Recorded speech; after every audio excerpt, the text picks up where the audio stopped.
All right, Tech Talk viewers, welcome. This is the review of the newest Samsung S95F flagship OLED TV. And here it is, and you can see in its retail mode here, the stunning blacks of this new OLED panel with new features including higher brightness, and you can see that right here, as well as perhaps the most groundbreaking a reflection-free anti-glare screen. And we'll see that when I turn on the light here. I'm going to turn on the light, and you can see that typically the screen casts a glossy glare, but this panel finishes off with a rather matte finish, which is unique to these Samsung LEDs, and it casts a minimum glare such that your picture remains very vivid with great contrast and great blacks. So even a head-on view with the light overhead provides minimal glare. You can see that light against the screen is minimal compared to a lot of glossier screens, especially of other brands. This is the 55-inch version of the new S95F.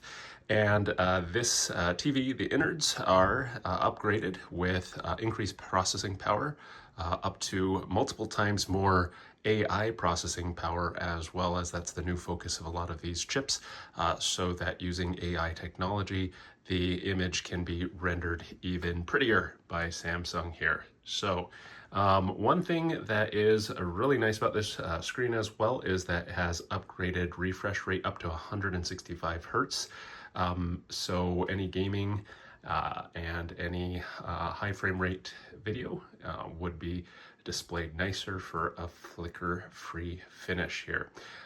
This does support Samsung's new innovative system of hooking up the panel and the brains of the TV in a separate system, and this almost is like a computerized box that actually mounts to the back of the panel here.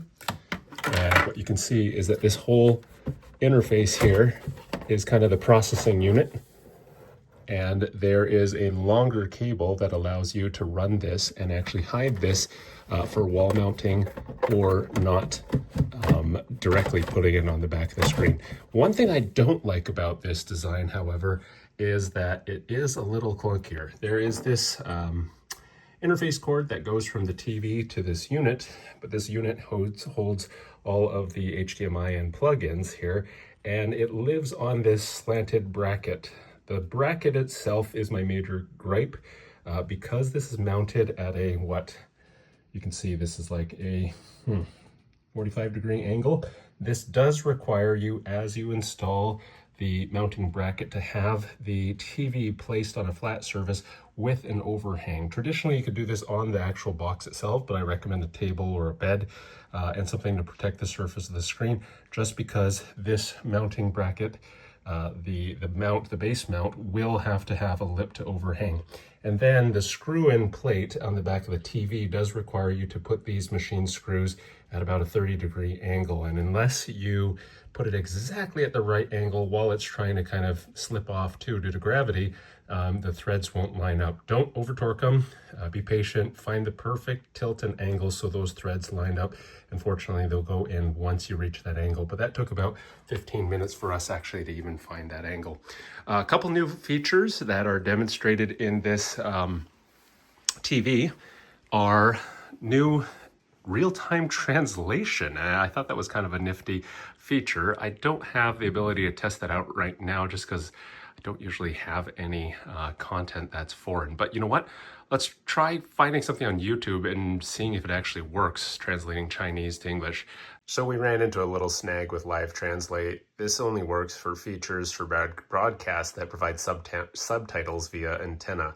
So whatever that means, but we don't use antenna services anymore. So unfortunately, any TV level translation doesn't seem to be working here. And it does look like it just takes the subtitles stream and narrates that in a different language. So it doesn't take real-time audio translation, which is a shame. We're a little bit far from that just yet. Other features include a integrated sound system.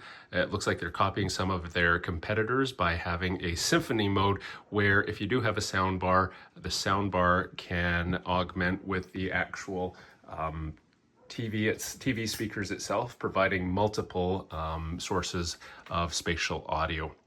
Another great feature about this is also its integration. So Samsung does have integration with its SmartThings app. This is Matter supported, Alexa supported, and therefore can control your smart home even from the TV. Like I said, SmartThings is interconnected within the Samsung interface here, so it does sense my Samsung robots on the TV, so I can actually tell my robots from the TV to go mop my living room or kitchen and also to vacuum upstairs. Don't know if that's really practical, but I guess it's kind of cool that I don't have to pull out my phone and do that. Not the first thing I would think of doing on my TV though. There's a couple of weird features, well, let's call them unique features that Samsung's included, including the ability for it to monitor for animal sounds like dog barks and alert the user through the Samsung app if the dogs are barking at home. We don't have any dogs, so I'm definitely not going to be able to demonstrate that, but that seems a little bit weird.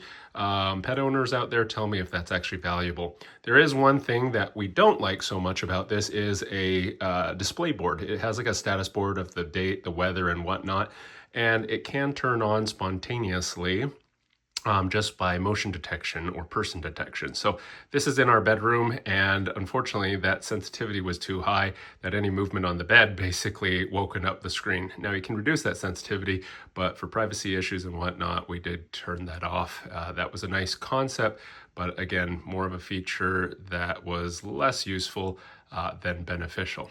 The TV is off, and if we walk around in front of the TV, it should start detecting that we are getting up and around the TV. I'm just moving around in front of the TV. There it goes. So it's detected that we have moved in front of the TV, and it automatically pops up your customizable dashboard here, or what they call the daily board. So we have like weather, memos, TV. And the nice thing is that you can customize this. You can take a look at your weather. You can edit your board and remove some of the widgets. For like example, all right, I really don't want to see what's on Samsung. Let's turn that off. Music, well, I'm not really listening to music right now. Tips, don't really want tips. Energy, don't know what the heck energy is, but nothing too much. So frankly, this is not the most helpful widget or display. I guess you can, change up your backgrounds to different things, window. Frankly, it's more of a distraction, especially since this is in the bedroom, getting up and having this pop up every moment. I think we see the weather too many places, be it on your, smart little device down there versus on your phone. Easiest thing for you to do if you do find this kind of creepy and waking you up is turn that user detection off. Yeah, this is already on low sensitivity. There's also timeout or inactive schedule times that you can program, so that's nice.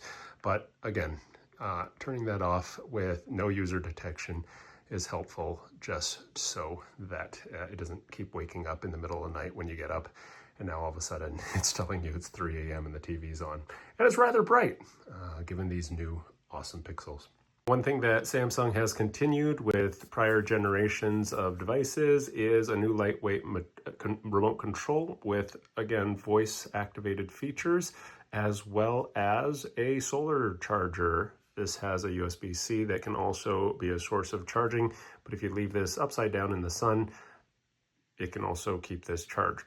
Again, one criticism with the solar panel being on the back is that most people kind of leave this upright, and at some point it would make more sense if the solar panel were on the front and just leaving it down there instead of upside down. We did have one get cracked when somebody stepped on this one year, but again, still a nifty feature to be a little bit more eco-friendly here. I do miss the Magic Wand kind of feature. Unlike some other brands of TV, this one does not seem to have a magic wand or pointer feature like others, but still a functional remote nonetheless. One thing I forgot to mention is that Samsung has promised 7 years of OS upgrades. So in a lot of the other TV lines that are now antiquating models by purposely locking out features. Samsung has taken the other route and said, we will update your content for this TV for up to 7 years so that we don't just obsolete these beautiful, gorgeous panels because of software restrictions. And you can see the Samsung OS is chock full of your standard applications with lots of free streaming stuff through Samsung TV Plus, as well as your standard apps that we've already preloaded.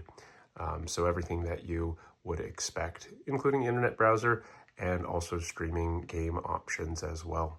Overall, a gorgeous TV. I think the main selling point for this TV is going to be that reduced glare. So that matte finish on a crisp, bright, vivid LED display is amazing. How far our LED panels have come. And I'd love to see more matte finished OLEDs in the future, just because this does set such an improvement in the visual quality with some other branded OLEDs that we have.